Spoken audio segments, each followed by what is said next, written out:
Do you want to be a fighter? RMC. Here comes Inoue. That destructive power does it again. Fighters Club. I'm the baddest motherfucker on the planet. Hey, je vous avais dit quoi? Charles Chevalier. I am the greatest. Salut à toutes, salut à tous, soyez les bienvenus, c'est le RMC Fighter Club numéro 354. Aujourd'hui, pas le choix, on monte dans la cage parce que c'est Fight Week. Depuis 2022, l'UFC fait escale à Paris au mois de septembre. Cette année, rendez-vous le 6 à Bercy pour une carte qui a mis du temps à se dessiner et qui, si pas de changement, verra 5 Français combattre. Le RMC Fighter Club rentre en détail dans l'analyse de ces fights et sur l'ensemble de la carte. On vous donnera aussi en fin d'émission notre podium des combats qu'on attend le plus. Et d'ailleurs, n'hésitez pas à commenter si vous êtes sur YouTube pour nous donner vous aussi votre podium des combats que vous attendez le plus sur cette UFC Paris. Et pour en parler, évidemment, Baba, le pilier du RMC Fighter Club, est avec moi. Ça va, Baba? Ça va Charles. Bah écoute, Fight Week, ça y est, c'est ouais. Bon, on y est, on en a beaucoup parlé, on l'attendait. Et c'est un honneur de lancer justement la Fight Week pour nous, donc let's go. Ouais, un honneur, un kiff. Maintenant on sait, début septembre on part pas en vacances, faut être rentré de vacances. Avant c'était fin septembre, maintenant ça se passe plutôt début. D'ailleurs en 2022 tu t'étais fait piéger, je crois. Moi j'ai raté les deux premiers. C'est ça, les deux premiers j'étais en vacances, donc maintenant je suis là, c'est bon. Anto Sterpini, membre de la rédaction RMC Sport, toi non plus tu te fais pas piéger. Ah non, moi de toute façon t'es un peu en début de contrat toi, donc pour l'instant t'as plus trop le choix. Je suis obligé, j'ai pas le droit aux vacances, de toute façon j'ai jamais pris de vacances quand c'était un UFC Paris, jamais pas de vacances avant décembre ici, donc on est tout excité sur la Fight Week. Ça a commencé hier. Ah là on est prêt là. Ouais, allez, Nassourdine Imavov, Benoît Saint-Denis, William Gomis, Oumar Sy, Axel Sola et les combats internationaux comme le très chaud Keita contre Pitbull. C'est parti pour le preview de l'UFC Paris 4e édition. Allez les gars, déjà quelques stats. Je vous le disais, 5 Français présents cette année dans l'octogone de Bercy. C'est comme en 2022, mais c'est moins bien qu'en 2023 et en 2024, avec respectivement 8 et 9 tricolores sur la carte. Déjà, dans sa construction, les gars, est-ce que cette carte, elle vous plaît, cette QV 2025 ? Oui, bien sûr. Moi, je pense que c'est une belle carte. Je crois qu'on s'est tous fait un peu piéger par le démarrage. On va pas faire comme si on était au-dessus de la mêlée. Au début, on était tous un peu déçus, mais c'est piégé par notre impatience, peut-être, ou je sais pas. Et au final, c'est une belle carte. Elle est homogène, je trouve. Les combats sont intéressants. Il y a quasiment pas de combats inintéressants. Même pour les noms moins connus, en fait, si on fait ses recherches, on se rend compte que ça va être au moins fun, normalement. Donc non, moi j'aime bien. Ouais, démarrage, c'est vrai, un peu compliqué. Au début, on se disait, si tu compares aux années d'avant, on avait Cyril Gane sur 2 éditions. L'année dernière, c'était aussi assez bien. Il y avait des retours, Taylor, etc.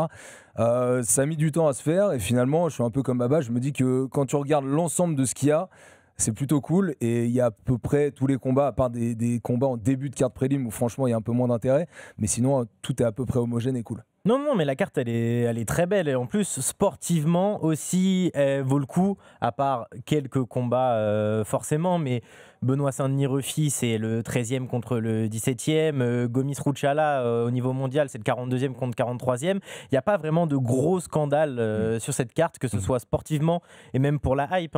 Signé Losene Keita, signé Axel Sola à ce moment-là, l'année où on pensait que non, l'UFC ne fait plus signer personne. Pour l'UFC Paris, tu as 2 nouvelles signatures et c'est magnifique. Allez, un mot d'abord sur Fares Ziam, parce qu'il devait affronter KO Fernandez. Alors, on vous cache rien, là on enregistre cet épisode du RMC Fighter Club lundi début d'après-midi.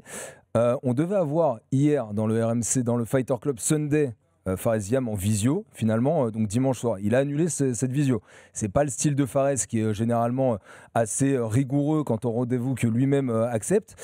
Donc pas de Fares hier soir, et ce matin Laurent Duploué, notre rédacteur en chef, a eu Fares directement par message qui lui a confirmé qu'effectivement il ne serait pas sur cette carte de l'UFC Paris. Donc l'info est officielle, on n'a pas encore les raisons et ce sera développé aussi sur tous les réseaux RMC Sport Combat que vous pouvez suivre. On parlait d'une carte qui était sympa, Fares il en faisait partie quand même. Et on avait hâte qu'il puisse briller à nouveau, parce que l'année dernière contre Frévola c'était un vrai highlight. C'est incroyable ce qu'il avait fait, donc je pense qu'il y aura une vraie ferveur à nouveau d'accueillir Fares dans cette salle à Bercy. Ouais, exactement, je pense que ça aurait été cool pour lui d'arriver avec ce souvenir-là, qui je pense est encore bien vif dans l'esprit du public français. Ça aurait été sympa d'avoir son entrée, son truc, et puis surtout c'était un combat qui participait encore à sa construction.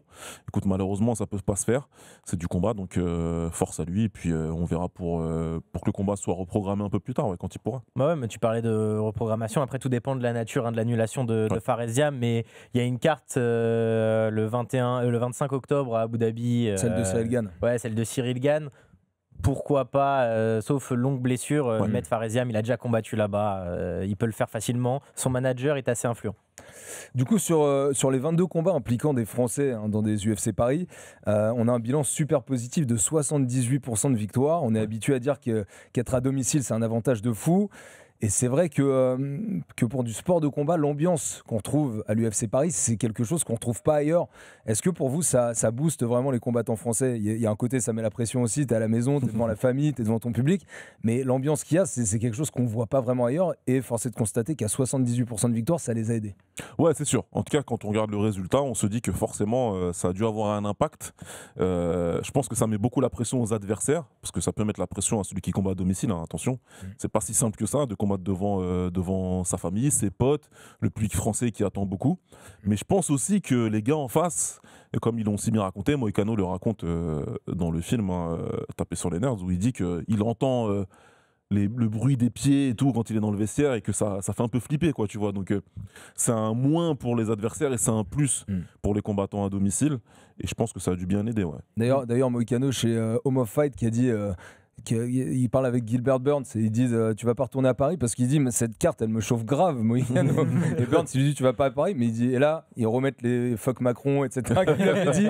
Il dit je crois que c'est mieux que j'aille pas cette année. Donc c'est sûr que l'ambiance Anto elle est chaude bouillante et ça aide. Mais l'ambiance elle est magnifique et puis surtout le groupe TKO l'a vu ce week-end vendredi et dimanche parce qu'il y a eu la WWE qui est venue en France à Lyon et à Paris et tous les catcheurs ont été unanimes. Aujourd'hui, le groupe TKO, c'est WWE plus UFC. Ils en ont parlé. C'est la plus grosse ambiance qu'ils ont jamais vue. Même John Cena, ultra star du catch américain qui a tout vécu et qui disait que bah ouais, mais là j'ai enfin vu le meilleur public du monde. Donc ce qu'a fait le catch à Clash in Paris, SmackDown et ce qu'ils vont faire ce soir à Raw, il y a une ambiance au moins similaire à Bercy pour l'UFC Paris. Ça va être incroyable. Allez, on va descendre la carte en partant du combat principal entre Imavov et Borralho. Beaucoup de contenu déjà dispo sur la chaîne YouTube RMC Sport Combat. Vous avez le film Taper sur les nerds, le Fighter Club Sunday, et puis il y a la carte aussi pour entrer dans les analyses techniques et les enjeux de ce fight. On a aussi reçu dans le dernier Fighter Club Younes, le manager d'Imavov, épisode super intéressant que vous pouvez retrouver aussi. Évidemment, on va en parler ici un petit peu moins longtemps parce que ça a déjà beaucoup été évoqué. Nassour, ça fait un moment que c'est le Français le plus proche d'une ceinture. Finalement, il y a Cyril Gane qui vient de lui passer devant à ce niveau-là parce qu'il va combattre en octobre pour la ceinture à Abu Dhabi. Cette fois-ci, il affronte le contender numéro 7 des moins de 84 kilos, Nassourdine. Pour vous, est-ce qu'il a plus à perdre qu'à gagner dans ce combat ? Il a plus à perdre, pour répondre à ta question de façon brute, il a plus à perdre. Maintenant, si tu regardes du point de vue de ce qu'il a fait par rapport à son statut à l'UFC, c'est vrai qu'on l'a beaucoup dit depuis 2 mois qu'il avait normalement déjà mérité sa place pour combattre pour le titre. Maintenant, on sait que le mérite, c'est pas quelque chose qui compte à l'UFC. Donc, c'est sûr que s'il perd, il va perdre des places au classement. Donc, factuellement, il a plus à perdre qu'à gagner. Parce que s'il gagne, c'est pas garanti qu'il ait title shot. Je pense qu'il y a quand même beaucoup de chances que ce soit lui, à moins qu'il y ait un hélicoptère KO dans l'autre demi-finale entre De Ridder et Fluffy Hernandez. Mais, donc ouais, je pense qu'il a plus à perdre qu'à gagner, mais il va gagner. Non. C'est ça. Je tiens à le préciser. Je pense qu'en plus, on resserre tous à la fin vers ce pronostic. Et au-delà de l'envie qu'on peut mettre de côté, mais ce pronostic, on l'a quasiment tous. Donc oui, il a plus à perdre. Mais comme on est à peu près sûr qu'il va gagner, en tout cas, on est très confiant là-dessus. En tout cas, sportivement, on parle. Bien sûr, sportivement. Ouais, sportivement, après, oui, il y a plein. On peut analyser le combat aussi. Mais c'est vrai que Nassourdine, ça fait plusieurs fois quand même qu'il prend des risques. Il a pris Allen l'an dernier. Là, il va prendre Caio Borralho. Au bout d'un moment, l'UFC, c'est pas le remercier en fait. C'est le titre, il le mérite quoi qu'il arrive. Il doit au moins avoir sa chance pour le titre. Chimaev, c'est pas le plus actif des champions. Donc oui, là, le souci, c'est qu'il va y avoir une demi-finale le 18 octobre entre Rainer De Ridder et Fluffy Hernandez qui, eux, terminent aussi leur combat. Donc c'est pas dit que Chimaev, en fait, ils mettent du temps à revenir et qu'ils disent « Oh, bah attends, Nassourdine... Il y a De Ridder aussi quand même. Après, moi, je pense que l'avantage de timing peut profiter aussi à Nassourdine. Après, je pense beaucoup. Moi, je crois qu'il va l'avoir, mais je pense qu'il faut un gros combat et notamment une victoire avant la limite pour Nassour. Parce que s'il y a une victoire avant la limite, c'est le 18 octobre, le combat Fluffy contre De Ridder. Tu vois, ça fait 1 mois et demi à attendre. C'est-à-dire qu'ils ne communiquent pas du tout l'UFC sur cette KT pendant 1 mois et demi. Je pense que si Nassour fait une grosse perf, ils sont un peu coincés. Ils doivent, en tout cas, donner des signaux que ce combat devrait se faire dans les mois qui viennent. Bon, en toute franchise, je pense que si Nassour gagne, et peu importe la manière, le title shot, il est pour lui. Je pense que cette histoire de mettre une demi-finale en face, je suis plutôt d'accord avec ce qu'avait dit Younes chez nous, Fighter Club, en disant que c'est peut-être aussi pour se protéger, parce que Borralho, s'il gagne, lui, même avec une victoire sur Nassour, je ne le vois pas combattre pour le titre juste derrière, tu vois. Parce qu'il n'a pas fait l'année que De Ridder vient de faire. Encore une fois, Caio Borralho, il n'a pas combattu depuis 1 an et quelques. Ça fait plus d'1 an. Il n'est pas actif. Il a une bonne place par rapport à ce qu'il a fait. Cannonier en août 2024. Il est bien en place dans les conversations et dans la tête des gens par rapport à ce qu'il fait en dehors de la cage. Pour moi, c'est vrai. Il faut bien se rappeler de ça. Ouais. Il a gagné contre Cannonier, certes, mais que ce soit Fluffy, que ce soit De Ridder et Nassour, ils ont tous une dernière année, 18 derniers mois, beaucoup plus intense et de meilleure qualité que ce qu'a fait Caio. Maintenant, pour finir sur cette histoire de gain, parce que j'ai répondu sur le plan sportif, mais Nassour, il a quand même beaucoup à gagner pour le reste. Voilà, pour sa marque, pour justement cette prise de risque, parce que là tu dis ok, le mec quand même c'est quelqu'un, il reprend encore le risque, il le fait, il gagne à la maison, tu deviens une plus grande star encore à la maison, il y a beaucoup de choses à gagner en dehors de la cage. Le main event, le 5 rounds, et puis si je suis pas fou, je crois que j'ai vu sur les réseaux que Khamzat Chimaev, il a un meet and greet j'ai vu ça aussi, avec une ou deux marques françaises en France. C'est pas dit que Khamzat n'est pas à l'UFC Paris non plus, venir regarder, pourquoi pas assister au combat de Nassour contre Borralho. Ouais, Nassour, pour rappel, il a aussi sa propre histoire avec l'UFC Paris parce qu'il a déjà participé aux éditions 2022 et 2024 de victoires contre Buckley et Allen. D'ailleurs, moi je trouve que c'est assez intéressant parce qu'entre 2022 et 2024, on a senti deux Nassour déjà complètement différents. C'est-à-dire que la maturité de Nassour entre ce qu'on a vu contre Buckley, où c'est assez charnière, je trouve, dans sa carrière, parce qu'il avait un peu, il était sorti de sa concentration, sorti de son game plan, parce que Buckley avait réussi à le sortir de ça. Il avait quand même gagné le combat.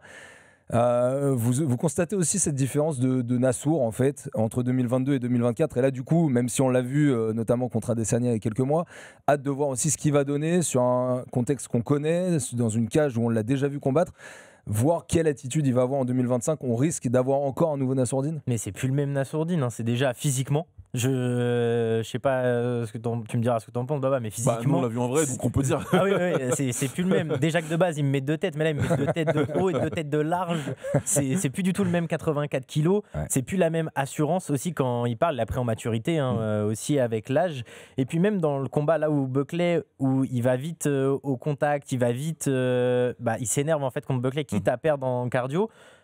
Dans le combat contre Allen, le premier round, il le perd complètement, il le sait, il est au sol pendant 4 minutes et quelques. L'inter-round, ça se passe tranquille, il réfléchit. Ouais, ok, maintenant, Nicolas Haute lui dit on va striker. Et il prend le deuxième et le troisième avec un calme olympien et il sort vainqueur du combat avec toute la sérénité que maintenant on connaît de Nassourdine et qu'on n'avait peut-être pas avant. Ouais, c'est clair. Tout le monde a bien pu constater qu'il est différent. Maintenant, moi, je pense qu'il a acquis beaucoup de confiance ces 2 dernières années. Et c'est un tout, c'est-à-dire son entourage proche, le fait que son frère soit vraiment avec lui tout le temps et qu'il soit un petit peu aux commandes avec Nicolas de sa prépa, ses prépas qui se passent bien, il a acquis beaucoup de certitude avec ses préparations, et ça te donne beaucoup de confiance et ça te permet de perdre moins d'influx nerveux. Là, il est arrivé, Nassour, à un stade de sa carrière et avec un statut à l'UFC où l'adversaire importe moins que sa performance à lui, tu vois. Là, il vient pour imposer sa performance. On lui met quelqu'un en face, Mais là, c'est Nassourdine, plus que c'est lui, il faut que je fasse ça, etc. Il va s'imposer. Ouais, et tu parles aussi du statut de Nassourdine. Il y a un truc quand même que j'avais envie d'évoquer avec vous. Ça va être la 5e fois qu'il est en combat principal d'un UFC. Jamais de ceinture en jeu pour l'instant pour Nassourdine.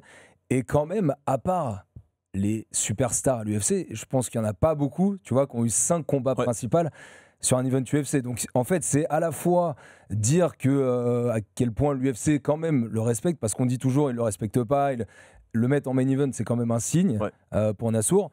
Et c'est vrai que c'est pas pour rien qu'il est 5e fois en main event d'un UFC. Ça veut dire quelque chose aussi de son parcours. Mais bien sûr, mais déjà c'est parce qu'il y a une lecture trop binaire des situations avec l'UFC. Il t'aime bien, il t'aime pas. Selon le combat qu'on va te donner, en fait, c'est il t'aime bien ou il t'aime pas. On donne pas le title shot parce qu'on t'aime bien ou qu'on t'aime pas. Il faut vraiment réfléchir avec pragmatisme et froideur avec l'UFC. Il ne faut pas parler en passion, il ne faut pas parler en émotion ou en mérite.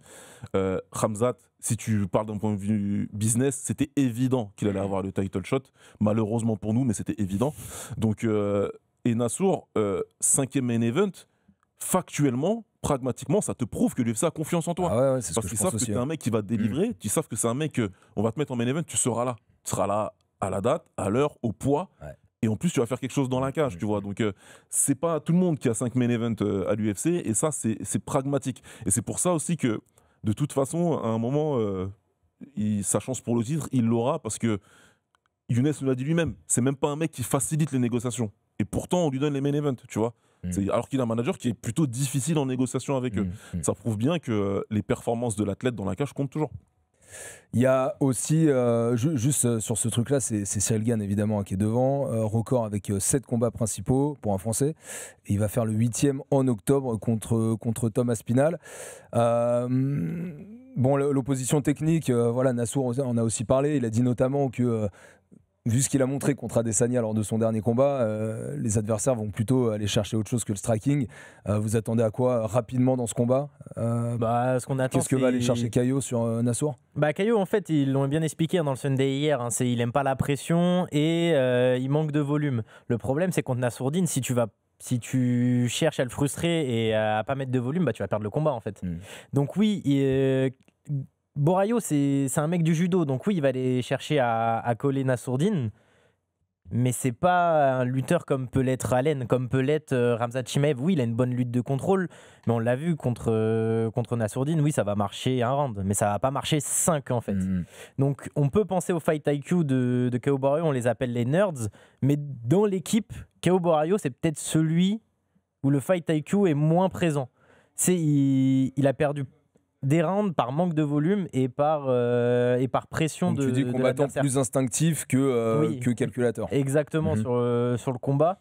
Et Nassourdine, il a les points forts que Borraio en fait a des faiblesses. C'est le jab puissant, les frappes appuyées, en plus de mettre ce volume-là.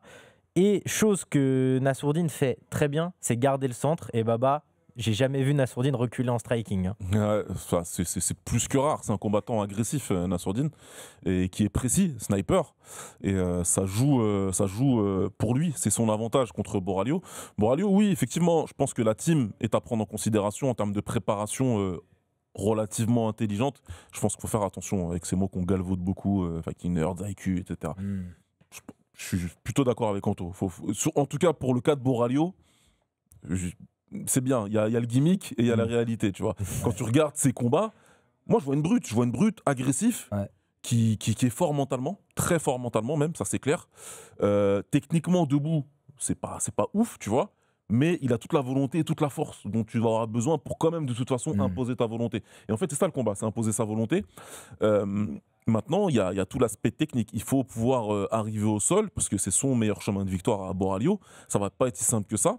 C'est faisable, Nassourdine, c'est pas quelqu'un que tu ne peux pas amener au sol, mais c'est pas si facile que ça de le maintenir au sol ou voire de le soumettre. Et puis, il faut passer tout le barrage que Nassourdine a réussi à mettre en place aujourd'hui, comme l'a dit Anto, du centre de la cage.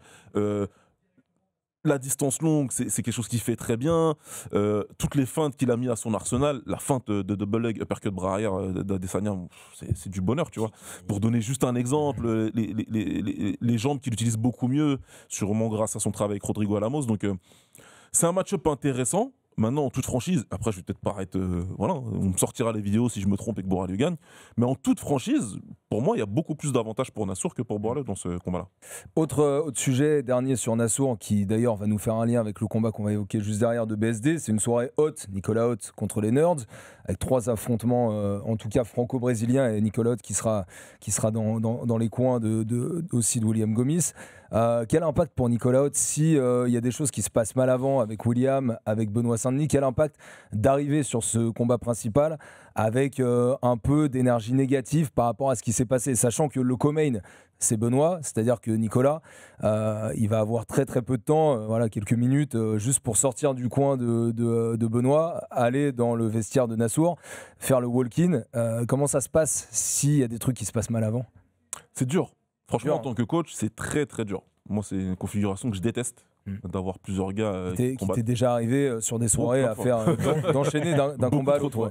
Malheureusement, beaucoup trop de fois, et avec tous les cas de figure possibles, tu vois. Ouais, Où tu as ce fameux cas de figure où t'en as un qui prend KO et tu dois retourner juste derrière C'est dur. et rien montrer à ton autre gars qui monte, tu vois, parce que tu as besoin de positivité. Donc, c'est tout le challenge là pour Nicolas. Maintenant, on sait tous la qualité de Nicolas en tant que coach et tout l'aspect mental qui va avec. Donc, je m'inquiète pas pour lui, je sais qu'il saura gérer, mais c'est sûr que c'est un gros challenge, c'est pas si simple. Ouais, gros challenge pour Nicolas Haute, du coup, qui sera aussi dans le coin de Benoît Saint-Denis. C'est le deuxième combat de cette UFC Paris qu'on va aborder. Benoît Saint-Denis donc contre Maurizio Ruffi, BSD qui aura été de la partie sur 100% des UFC Paris. Il était reparti vainqueur des 2 premiers et en main event du dernier, la défaite a été dure à digérer contre Moïcano. Beaucoup de Brésiliens affrontés en carrière pour Benoît et sur ces 4 UFC Paris, que des Brésiliens face à lui. Cette année, c'est donc contre Ruffi et comme en 2024, c'est un gros morceau. On est encore chez les nerds et on est encore sur un style différent en termes de fight IQ, de combattants, etc. Mais ça va être dur à aborder aussi. C'est un autre style, Ruffi, de ce qu'affronte BSD. Et on en a parlé de toute façon, Baba et moi, sur le film d'Alice Caillot et de Baptiste Navarre, Rédemption de BSD. On n'est pas trop d'accord, Baba et moi, sur le style Mauricio Ruffi. Ah, tant mieux, allez-y. Parce que je pose la pierre. Vas-y. J'ai dit, et je le dis encore, je l'ai dit dans le film, j'ai dit dans l'interview, c'est qu'il me fait penser au style de Conor McGregor, pas Conor McGregor Prime, mais Conor McGregor moins 66 kilos. Très aérien, jambes écartées, style karatéka, in-out et surtout bon contreur. Ouais. C'est pas le contreur qu'était Conor McGregor. Je dis pas qu'il a le même niveau. Non, je dis que le style est similaire. On s'entend, bien sûr. Et oui, il est droitier, mais le style rentre dans le. Oui, mais c'est aussi dans quand on parle de style, évidemment, que Anthony a pris en compte que c'est un gaucher et un droitier. Parce que Oui. Il y avait souvent ce commentaire-là. Oui, mais non, mais Conor McGregor est gaucher et il peut pas avoir le même style. Si, mais c'est juste que la stance est différente. Les armes de Ruffi, quand même, elles sont. Il y en a pas mal. Quand même, il utilise très bien son allonge. Il a un très bon jab et surtout un très bon overhand. Son cardio, il est solide aussi. On l'a vu au Dana White Contender Series où il a bien souffert et dans le 3e round, il arrive à finir. Lui aussi, je trouve qu'il a une bonne gestion de l'espace et il contrôle bien le centre. Pour le coup, c'est peut-être le Nerds qui gère le mieux l'espace dans l'octogone. Bien mieux que Prates, bien mieux que Jean Silva ou que Borayo. Et je trouve, et Baba, je te pose la question, je trouve qu'il crée beaucoup d'inconfort. Ouais. C'est qu'en fait, il a un arsenal technique quand même très varié. Des fois, il abuse un peu. Faut pas se mentir. Les tornado kicks, les sweep kicks, faut arrêter quand même au bout d'un moment. Mais je trouve qu'il crée beaucoup d'inconfort de par cet arsenal technique et de fait que même en striking, il peut utiliser les kicks. Il peut utiliser donc overhand, jab, il peut faire des coups au corps. Quoi qu'il arrive, il touche, il est très précis aussi. Ouais, non, je suis d'accord avec toi. Et en plus, je pense que l'inconfort qu'il crée, ça commence avant la cage. Je pense qu'avec le style qu'il a et tout ce qui se passe autour de lui, ce qui est dit et les images, de toute façon, ça c'est viral, tu vois. Donc forcément, l'inconfort, il commence même, tu te dis, ça va être chiant lui, parce que quand je vais être là, je sais pas trop si c'est un coup de pied retourné, si c'est un truc. Ça, c'est vrai. Pour le comparer avec McGregor, c'est-à-dire que visuellement parlant, mais je vois tout à fait ce que tu veux dire. Visuellement parlant, il a les jambes un peu écartées, les bras un peu bas, je comprends. Maintenant, c'est vrai que pour moi, quand je parle de style, c'est vraiment, si tu veux, ton identité en tant que combattant. L'identité, ce qui a fait la force de Conor, c'est vraiment sa capacité à donner une mauvaise distance à l'adversaire, une mauvaise compréhension de sa distance à l'adversaire. C'est là où il était fort. Si vous prenez le combat contre Alvarez, il croyait tout le temps qu'il était en capacité de toucher, alors qu'il ne l'était jamais. Ça se joue à rien, à 1 millimètre. Et sur ça, il était fort. C'est-à-dire qu'il avait donné un jab long, puis le deuxième, il va donner un court, parce qu'il veut que tu viennes sur lui pour pouvoir frapper. Et puis derrière, c'est la précision, évidemment, de ses coups qui faisait toute la différence. J'ai jamais cru que McGregor est un gros puncher à la Ngannou, tu vois, un mec qui te tue. C'est juste qu'il est tellement précis avec des petits gants que forcément il va t'éteindre. On l'a vu avec Floyd. Il a frappé Floyd plusieurs fois, mais quand avec des gros gants, ça tombe pas parce que c'est pas la même chose. Il est très précis certes, mais il n'est pas aussi puissant que ça. Maintenant, Rufi, il a une gestion de la distance différente. Tout est dans l'open, tout est dans l'utilisation à 100% de la cage. Et lui, il se dit, on m'a donné une surface de combat, je vais l'utiliser comme je suis grand.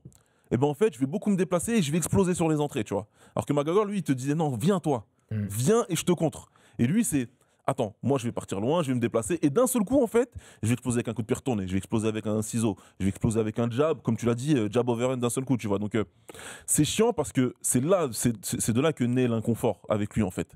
C'est ouais, il est loin, c'est bon, et comme il a une belle capacité à couvrir la distance rapidement, bah là, d'un seul coup, il est dans ta tête, en fait, tu vois. Et après, il faut, pour le reste, faut voir. Le coup de pied retourné qu'il met à King Green, je respecte King Green, mais franchement, c'est quelqu'un qui a toujours eu ce problème-là, encore une fois, lui, de je vais rester en face. Je reste en face, je suis confiant, je vais toucher avec mes poings. Non, bah tu vois, la preuve qu'au final... Il faut dire que c'est la plus grosse ref actuelle de Rufi à l'UFC. Exactement, et je pense que c'est une ref sans rien enlever à Rufi, il faut faire attention. C'est pas un King Green, il a son statut de gatekeeper de la KT, c'est pas un combattant d'élite, c'est un combattant qui a pu être dangereux, ça c'est sûr, mais voilà. Rufi... Moi, je trouve pour le coup que c'est celui qui mérite son surnom de Fighting Nerd. De nerd. C'est un vrai nerd. Tu vois, tu comprends que c'est un mec qui aime le combat. Tu comprends que c'est un mec qui a beaucoup étudié le combat. Et tu comprends que lui, il a une approche assez cérébrale de son striking, de son stand-up. Mais il y a des défauts qui sont très exploitables par BSD. Et justement, le côté gestion de cet espace de la cage, je pense qu'il va être très important pour Rufi. Ouais. Parce que lui, s'il doit plutôt exploser, ça va être sur du striking, et voilà, faire mal en striking.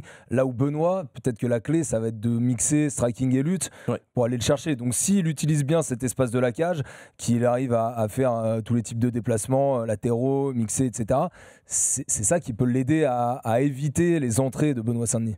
Bah, l'avantage pour Rufi, c'est qu'il sait pertinemment que Benoît, il va avancer sur lui. Il n'y a pas de mode Benoît déplacement latéral, marche arrière. Bulldozer. C'est pas ce mode-là, tu vois. Donc lui, c'est j'avance. Il faut qu'on vienne à mi-distance et on bagarre, en fait. Ouais. Et si je peux t'attraper, je t'attrape. Si je peux te soumettre, je te soumets, tu vois. Donc Rufi, il a cet avantage-là de se dire, bah, de toute façon, tout le monde s'attend d'habitude à ce que je me déplace. Mais là, voilà, là, je vais le faire parce que de toute façon, lui, il va avancer sur moi. Ouais. Et il y a ce truc avec Benoît Saint-Denis. Mais en fait, avec Benoît Saint-Denis, j'ai l'impression que les avant-combats, c'est toujours les mêmes. Ça veut dire que... On le dit à chaque fois, pour les mecs en face, tant qu'on n'a pas vécu la pression que peut imposer un Benoît Saint-Denis dans la cage, c'est dur d'essayer de la matérialiser dans une préparation. Est-ce que Rufi, lui, aura réussi à trouver un petit peu des équivalences dans son camp, à comprendre ce qu'allait faire Benoît ? On le saura très vite dès le début du combat. En fait. Ah oui, non, mais dès le combat, tu vas le savoir. De toute façon, Benoît, c'est un lutteur, grappleur, power wrestler. Je pense qu'on est d'accord avec ça, et c'est toute la puissance, hein. La lutte, c'est vraiment en puissance qu'il arrive, c'est à mettre son intensité. En fait, c'est qu'avec ces deux-là, que ce soit BSD ou Rufi, il n'y a pas de round d'observation, de minutes d'observation, ça va y aller tout de suite. C'est une pression constante, on a l'impression qu'il n'y a jamais de temps mort avec ces deux gars-là. Et là où Rufi, on peut parler de ses défauts, et contre BSD, c'est très dangereux, parce que c'est peut-être l'un des combats où le BSD qu'on a connu monter à l'UFC peut ressortir, il peut gagner ce combat-là, parce que je trouve que Rufi, il accepte beaucoup de boxer dos contre la cage. Et contre BSD, c'est très compliqué de boxer dos contre la cage, parce qu'il va te toucher et c'est plus facile pour lui de t'attraper et de te mettre au sol. Et BSD, son grappling, il n'y a pas de contrôle, hein. C'est je vais chercher le dos le plus rapidement possible. Ouais. On l'a vu contre Prépolek. Ça me fait penser un peu comme la même opposition contre Bonfim. Ouais. Bonfim qui était un peu dans ce délire-là. Je pense qu'il est moins fort que Rufi, hein, on va pas se mentir non plus. Mais Bonfim, il était exposé au low kick aussi, au middle kick aussi, comme peut l'être Rufi, même s'il a une distance un peu plus grande. Il accepte de boxer dos contre la cage. Et surtout aussi, BSD, je trouve que c'est le mental et l'agressivité de BSD, jusqu'où il va aller pour faire craquer Rufi. Ouais, c'est une bonne question, c'est intéressant. De toute façon, sur les points que tu relèves, déjà, il y a une chose importante, c'est que par rapport au kick, même s'il a une bonne jambe arrière, Benoît, pour moi, c'est une règle de base de ne pas kicker avec un meilleur kicker. C'est pas quelque chose qu'il faut faire en combat. Si tu pars du principe que le mec en face, justement, c'est une de ses grosses qualités, si ce n'est pas sa plus grosse qualité, et qu'il est plus grand, qu'il a une meilleure allonge, kicker avec lui, ça revient vraiment à... Là, tu jettes la pièce. Là, vraiment, tu vois, c'est un peu compliqué. Il n'y a pas, je pense, de secret. Tu l'as dit, c'est la mi-distance, voire la courte distance. Voire même le clinch, idéalement, tu vois. Le clinch, c'est là où Benoît, il excelle. Avec les coudes, avec les genoux et sa capacité justement à t'attraper, prendre le dos, essayer de grappler derrière. Maintenant, le revers de la médaille, c'est que une des faiblesses que Benoît peut avoir, c'est dans un échange prolongé. On l'a vu contre Dustin notamment, où il peut se faire avoir, mais en même temps, Ruffy a montré aussi des défauts dans ces échanges prolongés-là. Donc là, tu jettes une pièce, mais c'est beaucoup plus équilibré. Si jamais ils échangeaient tous les deux, tu dis, il y en a un qui va tomber. Qui ? Là, je sais pas. Mais donc, t'aurais envie, peut-être sous l'influence aussi de Nicolas, parce qu'on n'a pas beaucoup de références depuis qu'ils travaillent ensemble. Il y a simplement Prépolek, qui était, par rapport au niveau de Benoît, un combat de rentrée, on va dire. T'aimerais voir un Benoît Saint-Denis un peu moins tête brûlée, du coup ? C'est ce que tu veux dire ? C'est-à-dire, s'il y a des échanges prolongés, en mode, s'il y en a un de nous deux qui va tomber, t'aimerais voir Benoît un moment reculer, sortir de ce conflit et reposer un petit peu le combat ? Alors, paradoxalement, il a besoin de toute son agressivité et même un petit peu de sa folie pour ce combat-là, tu vois ? Parce qu'il faut que ce soit à l'intérieur. Quand il arrive à rentrer à l'intérieur, quand il arrive à être à courte distance, là, il faut faire du dégât tout de suite. Tout de suite, rapidement, ces mecs-là, en fait, il faut leur faire mal vite. Les mecs qui sont à l'aise, qui sont relâchés, qui ont besoin de distance pour s'exprimer, faut que tu les terrifies de cette distance-là, en fait. Et à partir de là, il va moins bien se déplacer parce que c'est pas sa capacité de déplacement qui va prendre le dessus, c'est la crainte de se retrouver aussi près. Et donc, tu te déplaces moins bien, tu fais moins attention, tu es plus en train de courir que, tu vois, de balader ton adversaire. Donc, quelque part, Charles, il y a besoin de cette folie-là. Maintenant, je suis d'accord avec toi. C'est-à-dire que plutôt que de prolonger l'échange pendant 1 minute, c'est bien si tu dis j'ai touché, coude, genou, je ressors, je me réorganise et j'essaie de vite rentrer dans la distance. Mais ça, c'est quelque chose que je préconise tout le temps, en fait, à tous les combattants, tu vois. C'est bien de rentrer, de ressortir. Sachant que si tu récupères un petit peu derrière, tu peux reproduire le même schéma qui a marché juste avant et essayer de faire la même chose. Et tu ouvres plein d'options, parce que derrière, si tu fais ça, que ça a marché dans le clinch, et boum, tu rentres, la prochaine fois, il croit que tu vas rentrer, cette fois-ci, tu peux partir sur un double leg ou sur un single, quelque chose, tu vois, où tu vas changer de niveau. Parce que tu as créé une incertitude. Peut-être en lucidité, en plus, tu gardes un peu plus d'influx qui te permet de mieux appliquer ce que tu as envie de faire. C'est ça, c'est vraiment mixer. C'est bête à dire, mais mixer les arts martiaux à courte distance, c'est vraiment le vrai bon chemin pour Benoît. La clé pour Benoît. Et puis, il y a juste sur le contexte aussi, il y a eu des mouvements ces dernières semaines chez les moins de 70 kilos. Alors, Ruffy, il était rentré 15e. Finalement, ils l'ont ressorti. Alors, sans qu'il se passe rien. Ça, parfois, c'est les secrets de l'UFC.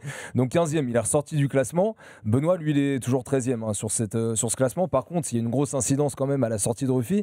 C'est-à-dire que s'il y a une défaite de Benoît, ça veut dire sortie du top 15 quasi automatique pour Benoît Saint-Denis. Et là, s'il y a défaite, re-rentrer dans le top 15 derrière, ce sera minimum 2 combats avec pas mal enfin, il faudra briller dans les combats derrière pour Benoît. Donc, il y a quand même une grosse incidence. Et en cas de victoire, parce que ça le replace clairement sur la map des moins de 70. Et en cas de défaite, il sort.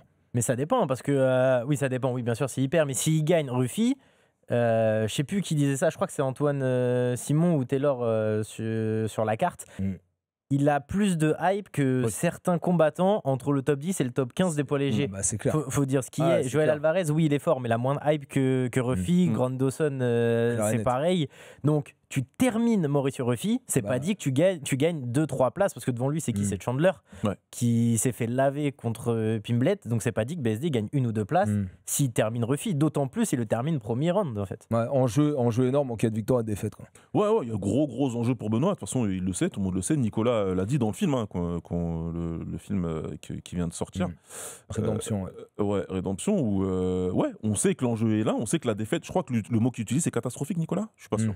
Mais ça me dit un truc, mais je suis pas sûr. Non, mais en tout cas, c'est vrai qu'il est intéressant. Il minimise pas. En tout cas, voilà. Il est loin de minimiser ce qui peut se passer. Faut pas qu'on perde. Et puis en plus, je crois que c'est la pire catégorie où se retrouver au port du top 15. Parce qu'au top du top 15 de cette KT, mais c'est un merdier, mais complet en fait. Vraiment, c'est super dur. Donc d'y rentrer, c'est extrêmement dur. Mais j'ai envie de te dire, actuellement, les mecs entre 15 et 30, c'est chaud, quoi. Ouais, Franchement, c'est vrai que c'est un peu dur comme KT parce qu'il y a certains mecs qui laissent un peu dans le haut de la KT, dans le top 10, qui maintiennent un peu parce que ça fait Exactement, vendre, dans que un c'est là. cocon, tu vois. Et par contre, quand tu sors du classement, t'as un bon bourbier entre 15 et 30 Les qui Américains, peut ils être appellent très dur ça à gérer. le meat grinder, là, et c'est exactement ça. Hein. Tu te fais malaxer dans ce. En fait, tu peux gagner, mais tu perds des points de vie, en tout cas. Ouais. Allez, Benoît Saint-Denis contre Maruti Rufi, ce sera donc le co-main event de cette UFC Paris. Je vous le rappelle, en fin de podcast, on vous donnera notre podium rapide des 3 combats qu'on attend le plus sur cette carte de l'UFC Paris. Pour notre prochain combat, on a 2 fighters super expérimentés, mais avec un total de seulement 2 fights en tout à l'UFC. Pitbull, d'abord, il est arrivé dans l'orgueil il y a seulement 6 mois. Il a pris une défaite contre Yair Rodriguez avant de battre Danny Gueux. Pitbull, ancienne méga star du Bellator, va affronter le newcomer belge Losen Keita, lui aussi grosse tête d'affiche jusqu'à maintenant à l'Octagone. Moi je trouve que c'est la belle addition internationale de cette carte, à l'image un peu de Whittaker qu'il y avait eu en 2022. On avait eu Rosna Mayonnaise aussi contre Manon Fiorot en 2023. Pitbull, en tout cas dans le monde du MMA, ça parle à tout le monde et ça permet aussi d'attirer plus de regards vers cette UFC Paris. Ah mais Pitbull, c'est l'un des meilleurs champions du Bellator. Du feu Bellator. C'est le plus grand combattant du Bellator. Voilà, exactement. Ouais. Il est double champion. Il a même essayé d'être champion au moins de 61. Je pense qu'il a un peu abusé. Mais c'est celui qui a donné sa défaite à Eiji Maki. C'est quand même un gros champion. Et ça montre à quel point Losen Keita est respecté par l'UFC. C'est clair. Vraiment, franchement, de le ramener à Paris, ce qui était la bonne chose à faire de toute façon, clairement, parce que Losen Keita, c'est une star du MMA francophone, on ne peut pas dire autre chose. Lui donner Pitbull, comme tu l'as dit, on te donne le mec qui est classé 11, si je dis pas de bêtises. Donc là, on te dit, si tu bats le 11, c'est pas pour que tu sois classé 14 derrière, ça c'est clair, donc ça veut dire que tu rentres dans le top 10 au minimum, ou que tu prends sa place, ça veut dire qu'au minimum tu vas être 11. Là on est sur du fast track, on compte sur Losen Keita concrètement pour se dire peut-être qu'en 3 combats t'es en position de combattre pour le titre, et je trouve que c'est cool. Je trouve que c'est cool de respecter les mecs qui viennent des organisations comme l'Octagone, où on pourrait penser peut-être que c'est pas la Champions League, je sais pas quoi. Non, je pense que c'est du respect à mettre sur ces orgas où c'est dur, les combats sont durs, et ces victoires valent quelque chose, c'est ce que le message que l'UFC lui passe, et puis aussi c'est du respect pour nous. C'est ce que j'allais dire. On nous envoie encore quelqu'un de connu. Et puis moi j'allais vous demander, est-ce que ce combat, je pense qu'ils n'auraient pas mis Keita contre Pitbull sur une carte américaine. Tu vois, donc je trouve qu'il y a aussi apporté un peu de respect au public français. De dire, attends, Pitbull, c'est un de nos gros champions, une de nos grosses têtes d'affiche, même s'il est arrivé il n'y a que 2 combats. Mais tu vois, de mettre ce fight-là à Paris, ça veut dire, ok, à Paris, on va faire des updates pour la KT quand même, et dire qu'il peut se passer des choses qui vont arriver à Paris, quoi. Tu vois. Ça. Combat important avec des mecs connus, solides. Non, vraiment, le respect, il est partout là. Il nous avait respecté de base en mettant Whittaker Vettori. Déjà. Ça, c'était bien. Ouais. Mais là, le co-main, je crois, de Cyril Gane, Tai Tuivasa. C'était le co-main, et là, c'est surtout aussi respecter Keita, les combattants européens qui ont un gros record, parce que Keita, il a moins de 30 ans, mais c'est 16 victoires, une seule défaite. Il a que 27 ans. Ouais, il a moins de 30 ans. Et surtout, sa seule défaite, c'est une blessure. Ouais. Il se blesse et encore, on dirait qu'il voulait combattre, mais genre, ok, j'avoue, les gars, je suis blessé, on va arrêter. Mais c'est surtout, c'est le combat qu'il fallait mettre à Losen Keita. C'est là quand même, sur les gars dont on parle depuis le début, c'est-à-dire Nassourdine, Benoît et Losen Keita, c'est moins de 30 ans. Hein. Ouais. Tu vois, on parle des mecs comme si c'était des vieux briscards, qu'on les connaît depuis toujours, parce qu'ils ont beaucoup de combats, beaucoup d'expérience maintenant. Mais les mecs, ils ont moins de 30 ans. C'est-à-dire qu'on peut les voir encore, vu leur profil, à l'UFC pendant très très longtemps. C'est clair, c'est des combattants sur l'UFC a fait un pari. Déjà, ils avaient fait un pari sur Nassourdine pour l'avoir recruté aussi tôt que ça dans sa carrière. Et c'est aussi c'est un petit témoignage de peut-être... soyez patient avec des combattants, encore plus quand ils sont jeunes et qu'ils arrivent à l'UFC, parce que tu vois, ta carrière, elle va changer, tu vas progresser ou pas. Hein. Peut-être que tu n'es pas fait pour, et dans ce cas-là, pas de problème. Mais il faut être patient avec tout le monde, il faudra être patient aussi avec Losen, même si l'UFC, visiblement, ils n'ont pas le temps. Mais ouais, comme tu l'as dit, c'est des combattants qui sont encore jeunes et qui ont encore beaucoup à faire. Et c'est bien de voir que l'UFC, ils ont du mal avec certains. Je vois que Brian Ortega, on va dire que je m'acharne, mais il est encore numéro 7. Franchement, je comprends pas pourquoi il est encore numéro 7 du classement. On va appeler Taylor et Antoine pour un petit débat Ortega, si vous voulez. Et en même temps... c'est pour lui envoyer Losen après. Peut-être. Ouais. Mais en même temps, on voit qu'ils recrutent et qu'ils parient sur des mecs comme ça pour être les stars de demain. Ouais. Lawson Keita, il arrive de l'Octagone. C'est quoi on dit que c'est la deuxième, troisième plus grosse orga européenne.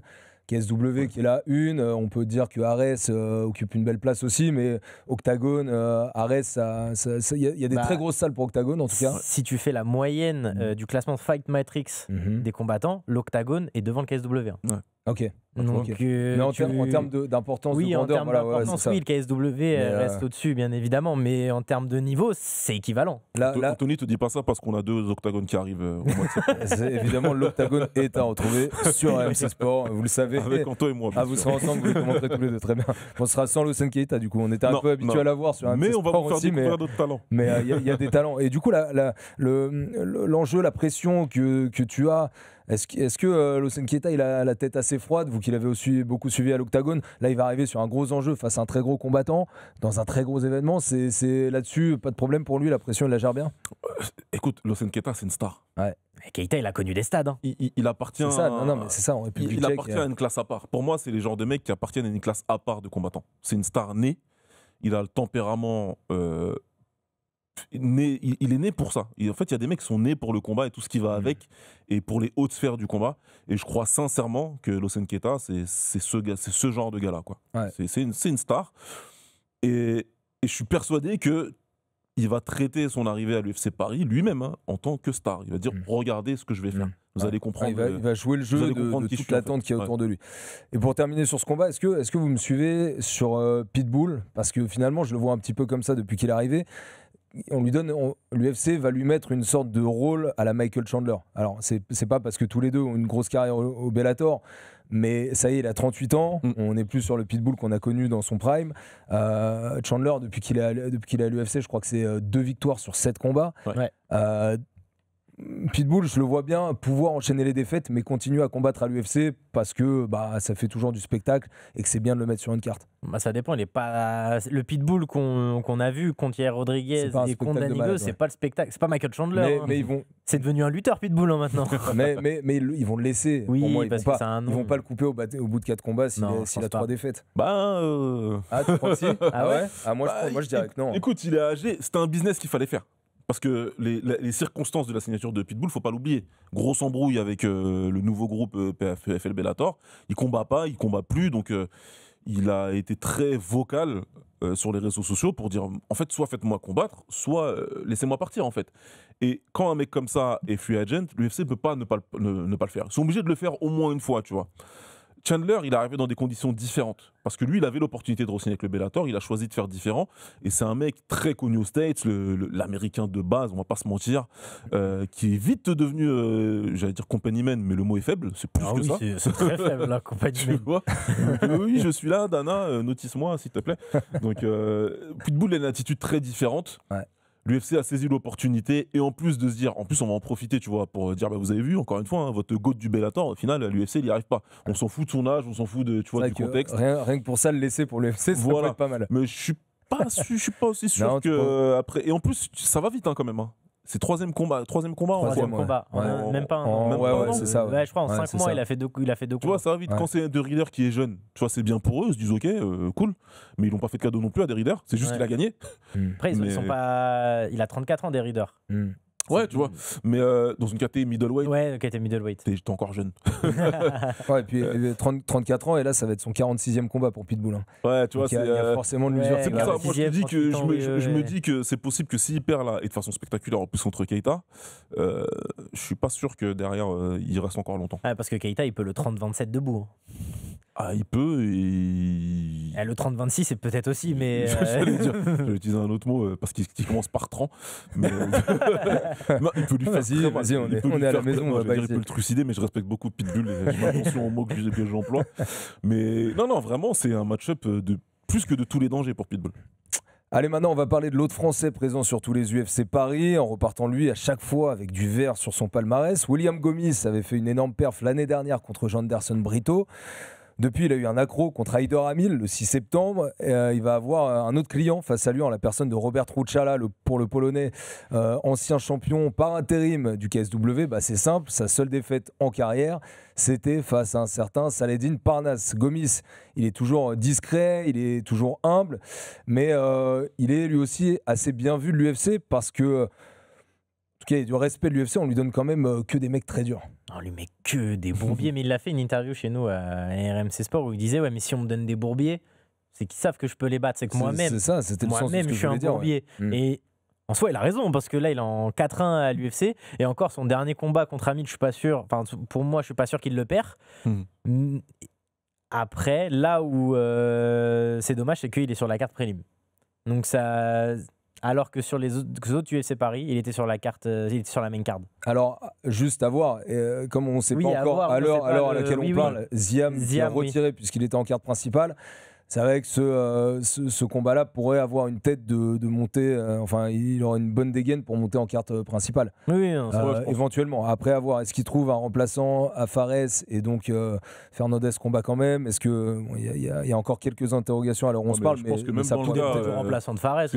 Même s'il trouve un remplaçant à Fares, je pense pas qu'il soit en une carte derrière Fernandez. Je pense que lui, il a perdu son. Si jamais il combat, en tout cas, je pense pas que c'est un son main ticket card. pour En toute logique, ça devrait être Gomis Ruchala qui monte. Ouais, Gomis Ruchala, et donc Ruchala, il maîtrise tous les domaines. On le connaît sans le connaître en fait. En France, c'est vrai que le nom on le connaît parce qu'il y a eu cet affrontement contre Saladin Parnasse. Lui aussi, il est jeune. Hein. Il a seulement 27 ans. L'UFC, il va chercher des combattants au KSW, mais c'est pas non plus toutes les semaines qu'il y a des mecs qui arrivent là-bas. Donc c'est pas pour rien qu'il arrive Ruchala. Ouais. Non, c'est clair. Je pense que là, et pour le coup, ils ont prévu le coup en amont. L'UFC, ils ont été malins.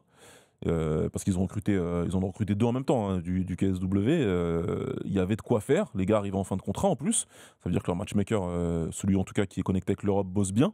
L'UFC Paris arrivé, c'était idéal. Et en plus, opposer Gomis et Ruchala, c'est pour le public français, ça fait sens. Parce que c'est un mec, encore une fois, qui a été un adversaire de Parnasse. Donc ça veut dire qu'il y a au moins conscience de qui ce gars-là peut être. Et pour Ruchala, c'est bien de commencer à Paris, c'est bien de commencer en Europe et de s'étalonner face à Gomis. Ça va permettre à l'UFC de se dire ok, qu'est-ce qu'on va faire de la carrière de ce gars-là en gros, tu vois. S'il passe Gomis, c'est intéressant, on va le mettre en danger aux States. Son prochain combat, ce sera aux States. Et Gomis en face, lui, la chose elle est simple. Pour Gomis, c'est qu'il doit protéger son statut. Il doit protéger son statut. Ça fait 5 combats qu'il a à l'UFC.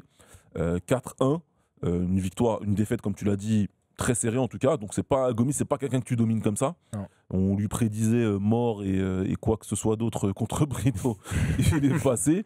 Donc vraiment Gomis là c'est de dire ok, certes j'ai perdu, mais j'ai un statut à l'UFC et c'est pas Ruchala qui doit venir me l'enlever. Non, mais surtout que Ruchala en plus il a pas fait des choses à moitié parce que il a été élu combattant au KSW, combattant de l'année en 2024. Déjà, ça pose quand même les bases du type. Et puis surtout, il a fait son camp complet à l'ATT. Il s'est entraîné avec Dustin Poirier, il s'est entraîné avec Mateusz Gamrot durant tout le camp. Ça montre quand même que il veut faire sa place à l'UFC, aux États-Unis. Ça montre son game plan. Ça montre surtout le game plan aussi. Ça, en tout cas, je pense que c'est assez clair. Faut que Gomis s'attende à une tentative de double leg dans les 17 premières secondes. Là. Je pense que c'est clair. Il l'a même dit en interview, j'ai fait que de lutter là. Oui, on a compris, tu vas lutter Gomis. Et on peut comprendre. Gomis, c'est un striker, c'est un sniper. C'est les strikers chiants à combattre pour tout le monde, tu vois. Donc c'est clair qu'il va essayer de plonger dans les jambes assez vite. En tout cas, quand il perd contre Haider Hamil en mars, William, c'était sa première défaite quand même depuis 8 ans et demi. Parce que la dernière fois, c'était contre Morgan Charrière au 100% fight. On sait, William, on le voit pareil dans ses interviews, dans ses déclarations d'après-combat, très émotif, très, très entier comme personnage. Moi, j'ai hâte de voir comment il va réussir à rebondir après cette défaite. D'ailleurs, point commun des deux, défaite contre Saladin Parnasse pour l'un et pour l'autre. C'est vrai que ça ne doit pas arriver souvent parce que en tout début de carrière, il y avait eu cette défaite contre Morgan, puis juste avant cette défaite contre Saladin Parnasse. Je trouve que ce sera aussi une belle interrogation de ce combat, de voir à la fois comment il gère son nouvel entraîneur et comment ils gèrent ensemble, et à la fois comment il repart après cette défaite, sensation qu'il n'avait plus connue depuis presque 10 ans. Non, mais surtout, c'est pour Ruchala, Gomis, son profil, je le vois pas au KSW. Donc oui, t'as préparé un combat à lutter, mais je vois pas un combattant du même style que Gomis au KSW. Peut-être que je me trompe, et je vais rebondir sur ce qu'a dit Sacha hier au Fighter Club Sunday. Je suis pas loin de penser comme lui, où c'est l'UFC Paris de William Gomis, encore une fois, avec la victoire statement. Je sais pas, il y a il y a ce sentiment-là il va se passer un truc de fou et c'est du côté de William Gomis. Ouais, je suis assez d'accord. De toute façon, après, c'est un petit peu aussi ce dont il a besoin, Gomis, pour passer un step. Il faut passer un cap maintenant. Déjà, il faut regagner, parce que tu viens d'une défaite. Mais puis, il faut passer un step parce que faut faire attention à ne pas se laisser coincer justement dans cette situation. L'UFC, ils vont continuer à te donner ces gars-là hors top 15. Ce que je disais tout à l'heure pour les 70, ça vaut aussi pour les 66. C'est une galère en dehors du top 15. Ouais. Et il faut essayer de faire son trou, c'est pas simple. Donc voilà, il va avoir besoin d'un statement. Mais moi, je lui fais confiance parce que, en fait, il a prouvé à chaque fois. Que c'est un bon combattant, Gomis. Faut arrêter de... Je sais pas c'est quoi cette perception qu'il y a autour de lui. C'est un bon combattant, voire un très bon combattant. Il a mis en échec des mecs, encore une fois, qui étaient censés... Enfin, fallait voir l'année dernière. Même nous, on avait pris cher avec Herbie, alors qu'on avait osé dire qu'il pouvait gagner. Donc vraiment, moi je pense que je suis assez d'accord avec toi et je suis assez d'accord avec ce qu'avait dit Sacha. Ça peut être une très bonne soirée pour William. Allez, Oumar Sy, maintenant le Français des moins de 93 kilos, va affronter un autre Brésilien en la personne de Brandson Ribeiro. Parmi tous les combats dont on parle aujourd'hui, c'est le seul où les deux combattants sortent d'une défaite. Ouais.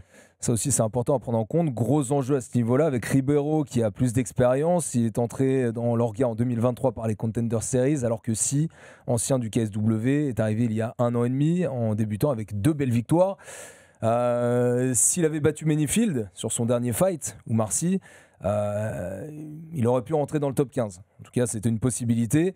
Voilà, maintenant, on va dire que même en prenant en compte le combat de cet UFC Paris, il lui faut au minimum 2 fights pour entrer dans le top 15. Il rentrera pas après ce fight. Peut-être pas. Tu crois que si? Franchement, je te dis, il prend. Enfin ouais. Alors faudrait peut-être rejeter un coup d'œil au bas du top 15, mais je pense pas qu'il rentre après. T'as raison. En tout cas, normalement, c'est pas censé se passer comme ça. Maintenant, après, on verra avec les circonstances. J'ai pas toutes les middleweight, toute l'image en tête. Je sais pas s'il y a beaucoup de combats qui arrivent. Il y en a quand même pas mal qui arrivent. En tout cas, dans le haut du classement. Light heavyweight, pardon. Faut voir s'il y a des combats qui arrivent dans le bas du classement. Oumar, de toute façon, c'est un combat où il doit rebondir, ça c'est clair. Il y a des grosses attentes du côté de l'UFC, il y a des grosses attentes du côté du public, et à raison, c'est un super combattant, Oumar. Il a trébuché sur cette marche, comme on l'avait si bien dit, nous, ici. Maintenant, il a l'occasion de rebondir face à un combattant qui est solide, mais qui, a priori, en tout cas, est en dessous de lui. Donc, c'est pareil, c'est statement, faut lui rouler dessus. Prendre le micro et appeler quelqu'un d'important dans le top 15. Ah ouais. Il y a Zhang qui a perdu contre Walker à l'UFC Shanghai. Alors justement, le bas du classement des moins de 93, c'est Zhang qui est 15. Menifield, donc, qui a battu Oumar Sy sur son dernier combat qui est 14, Krylov 13 et Johnny Walker 12. Un Mingyang ou un Krylov par exemple. Ouais, mais Mingyang ça a tout à fait sens début 2026, parce que après tout dépend si c'est une grosse blessure qu'il a eu contre Walker ou pas, mais je vois pas là dans la liste que tu viens de me donner, je vois pas un combattant que Oumar Sy ne peut pas battre, même s'il a perdu contre Menifield, il pouvait le battre, il peut toujours le battre. Il a les armes, il a les armes. Il a les armes, mais tu vois par exemple aller prendre un Zhang, ça serait un peu se déjuger aussi de la part de l'UFC parce que il était en main d'une soirée UFC. Derrière, il y a Oumar Sy qui est en prélims d'une Fight Night aussi, tu vois. Je trouve que de donner à un ancien headliner d'une soirée UFC à un mec qui l'a demandé en prélims, limite c'est se déjuger pour l'UFC, tu vois. Je les vois pas faire ça. Ouais, bon après c'est le contexte particulier d'avoir un UFC à Shanghai, donc forcément il te fallait un mec populaire et c'est ce qu'ils ont fait, tu vois. Moi, je me dis que ça pourra se faire quand même, surtout qu'il aura besoin de se relancer, entre guillemets, même si c'est pas le bon combat pour se relancer au Marseille. Mais voilà. Mais bon, ne mettons pas la charrue avant les bœufs, comme on dit. Premier proverbe de la saison, n'est-ce pas? De la saison, parce qu'on considère que la saison débute aujourd'hui. Voilà, 1er septembre, on y est. C'est pas je dépose comme ça. Mais bon, il faut d'abord battre Brandson Ribeiro, c'est un combattant en face, encore une fois, qui est solide. Il faut pouvoir gagner. Maintenant, c'est vrai qu'à l'analyse, Ribeiro, c'est quelqu'un qui aime bien combattre à distance, qui envoie beaucoup de kicks sans préparation, beaucoup de choses pour que Oumar puisse attraper. Moi, j'aimerais bien voir ce Oumar-là, qui prend le gars, qui lui met les 2 omoplates au sol, qui lui prend le dos et qui l'étrangle.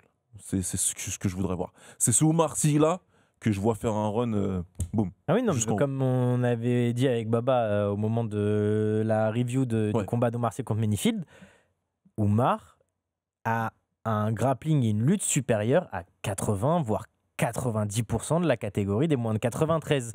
Tu l'utilises à ton plein potentiel, oui, tu finis dans le top 5. Allez, il en fallait une. Une signature française pour l'UFC Paris. Axel Sola, il a décroché son ticket à une grosse semaine de l'événement. Peu de temps pour se préparer. Son combat pour le poids léger de formation qu'il va affronter, Rice Maki, donc en moins de 77 kilos le 6 septembre. Plus de 20 combats pro pour l'Irlandais et un duel entre deux anciens champions de grosse Zorga. Bama, grosse Zorga de seconde zone, on va dire, mais en tout cas juste derrière l'UFC. Bama pour Maki et Ares pour Sola. Pas facile pour les deux d'ailleurs de préparer une telle opposition, parce qu'il faut le dire à chaque fois dans les deux cas, même pour Maki, pas facile de préparer Sola en 2 semaines. Ah non, c'est difficile, c'est un short notice pour tous les deux. Maki se préparait. Sola, je pense qu'il se préparait aussi parce que dans l'optique de l'UFC Paris, la stratégie c'est de se dire si jamais quelqu'un pull out, il faut qu'on soit prêt.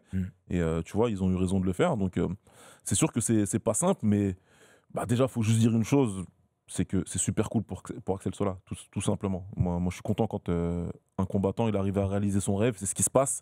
Enfin, il faudra le réaliser en fin de semaine, faut que rien se passe cette semaine, tout se passe bien. Et voilà, déjà, il va vivre ça, donc je suis content pour lui. C'est un nouveau combattant français à l'UFC, donc je suis content pour nous. Un petit peu de chauvinisme, des fois, ça fait pas de mal. Et puis après, par contre, voilà, faudra battre Rice Maki, et ce sera pas si simple que ça.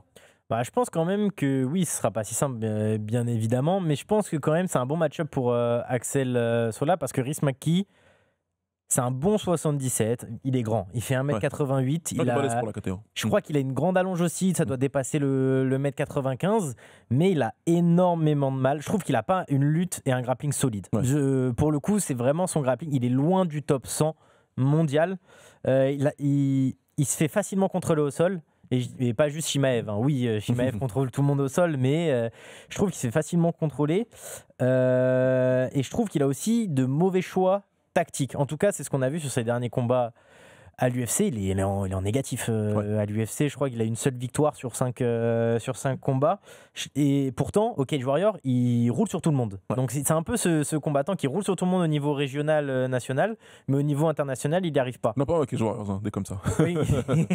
Il y en a même un sur la carte, Mason Jones, qui fait un peu aussi la... Vucenic aussi qui est venu, qui est reparti. Voilà. Et Axel Sola, lui, pour le coup, un ancien 77 en amateur, même je crois qu'il a fait un combat en 77 au Brave, un gros 70, donc oui, peut-être qu'il n'aura pas l'avantage physique, mais par contre, les points forts d'Axel Sola, le contrôle, la lutte, le grappling, défense de lutte, il a un bon cardio, il a un bon grind, pour utiliser le mot d'Aldric Cassata qu'il aime bien utiliser, et il a un très bon jeu contre la cage. Là où Rice Maki a des soucis. Donc, s'il arrive à gérer le striking, là où encore Axel Sola est encore un peu perméable et encore un peu en progrès, mais sur ses derniers combats, on a vu quand même des ouvertures. Il a été down 2 fois, je crois, sur ses 3 derniers combats. Mais il y a il y a un chemin de victoire quand même qui est assez grand pour Axel Sola, je trouve. Et puis Axel Sola qui n'est pas un panic buy, on va dire, de l'UFC. Il gravitait autour de l'UFC depuis un petit moment, notamment avec Aldric Cassata qui s'occupe de lui. Donc je pense qu'il aurait signé un moment, c'était juste l'occasion de le faire pour l'UFC Paris, mais voilà, c'est pas une signature en disant tiens, faut qu'on trouve un mec, on va prendre Axel Sola. C'est Axel Sola était, je pense, dans les petits papiers de l'UFC, et l'occasion de cet UFC Paris a fait qu'il a pu signer peut-être un petit peu plus rapidement. Allez, on termine, parce que ça fait déjà 1 heure, les amis, ça fait déjà 1 heure quasiment. l'UFC Paris, l'UFC Paris, c'est normal. Juste un mot rapide de chacun sur Bolaji Oki qui affronte Mason Jones. Tu as parlé de Mason Jones là il y a quelques instants. Oki, il arrive des Contender Series, où il avait d'ailleurs battu le Français Dylan Salvador, et Jones, l'UFC lui a fait un move particulier pour ses débuts dans l'orga en mai dernier, parce qu'ils ont fait revenir Jeremy Stephens pour un one shot. mais du coup, faut s'adapter, mais ça lui a fait un gros test d'entrée quand même. Même si Jeremy Stephens, on allait revoir ces derniers combats, il y a beaucoup de rouge, mais voilà, c'est Jeremy Stephens et ça restera toujours Jeremy Stephens en bas. Ouais, mais après, Mason Jones, il a eu un mauvais premier passage à l'UFC. Quand il fait 2-2, on lui a donné quand même des gros combattants pour ses débuts à l'UFC. On lui donne Mike Davis, il perd contre Ludovic Klein aussi. Donc lui, pour le coup, il est rentré dans les problèmes directement. Donc pour son deuxième passage, peut-être l'UFC, ils ont dit bon, allez, on va faire revenir un nom au moins et on le fait venir. Moi, j'adore Mason Jones. Il n'y a pas de prendre parti. C'est le combattant que l'UFC aime. C'est un lutteur. il sait grappler, mais par contre, il fait que des guerres debout. Et c'est comme tu disais, Baba, on rentre dans la cage, on enlève le cerveau et on y va. C'est ce genre en fait de combattant, et c'est pour ça que Oki Bolaji, Mason Jones, ils le mettent en main card, je pense. Ouais, parce que c'est un combat qui va être fun, c'est un combat qui va délivrer 100% de strikers agressifs. Qui démarrent les combats rapidement, qui tapent fort tous les deux, même si je pense que dans ce département-là, c'est Oki qui a l'avantage.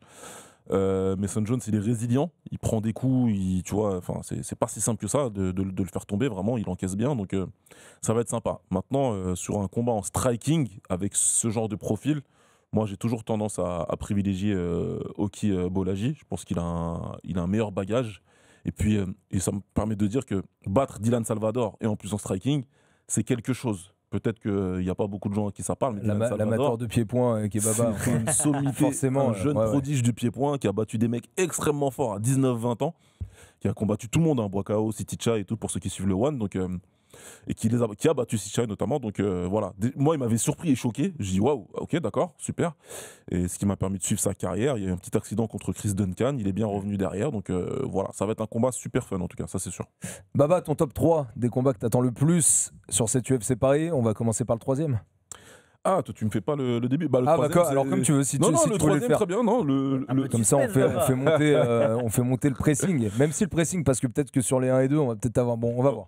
Alors, le troisième que j'attends le plus, c'est Keita contre Pitbull. C'est le troisième, celui-là. C'est, voilà, pour toutes les raisons que tout le monde sait. Celui que j'ai. Et après, je vais pas du tout faire dans le sensationnalisme, mais les deux que j'attends le plus, c'est le main et le co-main, évidemment. Ah, c'est ça. Dans l'ordre que tu veux, même si avec Imavov, il y a des conséquences plus importantes. Donc on va dire que si je devais classer, ce serait un petit peu comme ça. Et une petite mention quand même particulière à celui qu'on vient de faire. Je sais que je vais bien m'amuser. Bolaji qui contre Mason Jones. Normalement, ça devrait être bien. Ouais.